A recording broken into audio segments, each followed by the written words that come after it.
اللہ الرحمن الرحیم۔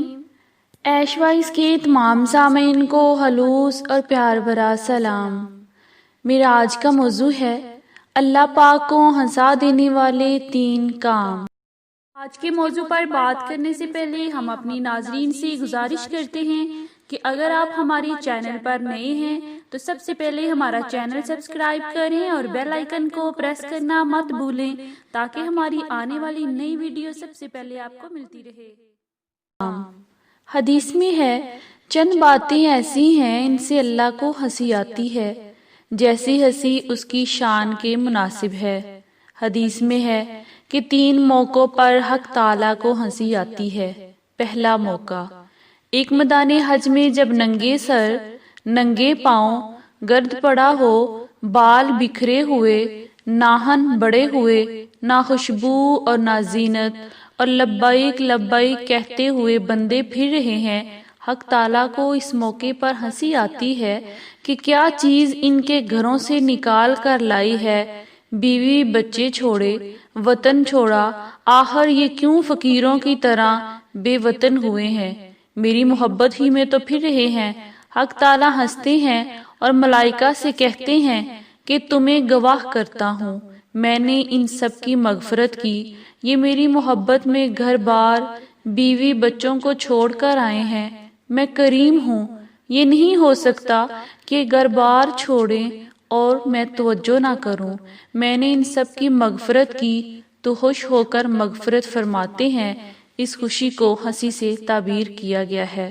دوسرا موقع، جب مکبر تکبیر کہے اور لوگ دوڑ دوڑ کر آ رہے ہیں کہ صف اولا میں جگہ ملے، ہر ایک کہتا ہے مجھے ملے،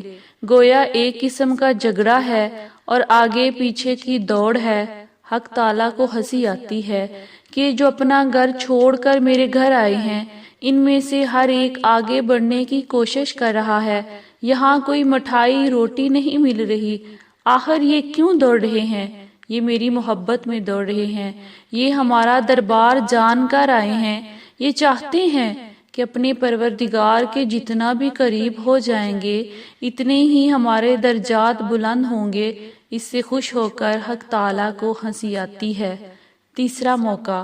فرمایا گیا کہ خاوند اور بیوی پڑے ہوئے سو رہے ہیں، اچانک خاوند کی آنکھ کھلی اور جی چاہا کہ تہجد پڑھوں، اس نے بیوی کے منہ کے اوپر چھنٹا مارا اور ہڑبڑا کر اٹھ پڑی۔ اس نے کہا کیا مصیبت آئی ہے؟ خاوند نے کہا 2 رکعت نفل پڑھ لے، تہجد کا وقت ہے۔ حق تعالیٰ کو ہنسی آتی ہے کہ یہ اس کی محبوبہ ہے، اس کے پاس لیٹی ہے، آرام سے میٹھی نیند سو رہی تھی، ایک دم گھبرا کے اٹھی کہ بارش تو نہیں آ گئی؟ خاوند نے کہا بارش تو نہیں مگر 2 رکعت پڑھ لے، تو یہ آگے سے کہتی ہے میں شکریہ ادا کرتی ہوں کہ مجھے 2 رکعت پڑھنے کی توفیق ہو گئی، اس نے بھی کھڑے ہو کر 2 رکعتیں پڑھیں۔ یا بیوی نے خاوند کے منہ پر چھینٹا مار دیا اور وہ ہڑبڑا کے اٹھا، تو یہ موقع بھی حق تعالیٰ کی ہنسی کا ہوتا ہے، چونکہ یہ تینوں چیزیں درجات کے بلند ہونے کا باعث ہیں اور اللہ کی انتہا رضا کے قریب ہیں۔ اس وقت اس کو ہنسی سے تعبیر کیا گیا ہے تو فرمایا گیا ہے کہ جب رات تنہائی میں گزارتے ہیں تو کبھی سجدہ رکوع میں اور کبھی تلاوت میں ہیں، اس پر حق تعالیٰ کو ہنسی آتی ہے کہ کوئی دیکھنے والا نہیں، کسی کو یوں نہیں کہہ سکتے کہ دیکھو میں بڑا عابد زاہد ہوں، کسی کو دکھلانے کے لیے نہیں اٹھا، یہ صرف مجھے دکھلانے اور میری رضا کے لیے اٹھا ہے، میں کریم ہوں، بخشتا ہوں اور مغفرت کرتا ہوں۔ اب گویا 3 باتیں ہوئیں، گھر سے نکلو تو تواضع کی چال چلو، کال ہو تو سلامتی کا کلمہ ہو، برے کلمات نہ ہوں، جاہلانہ باتیں نہ ہوں، رات گزارو تنہائی میں جبکہ کسی انسان سے سابقہ نہیں تو سجدہ کرو اور اللہ کے ذکر و اطاعت کرو۔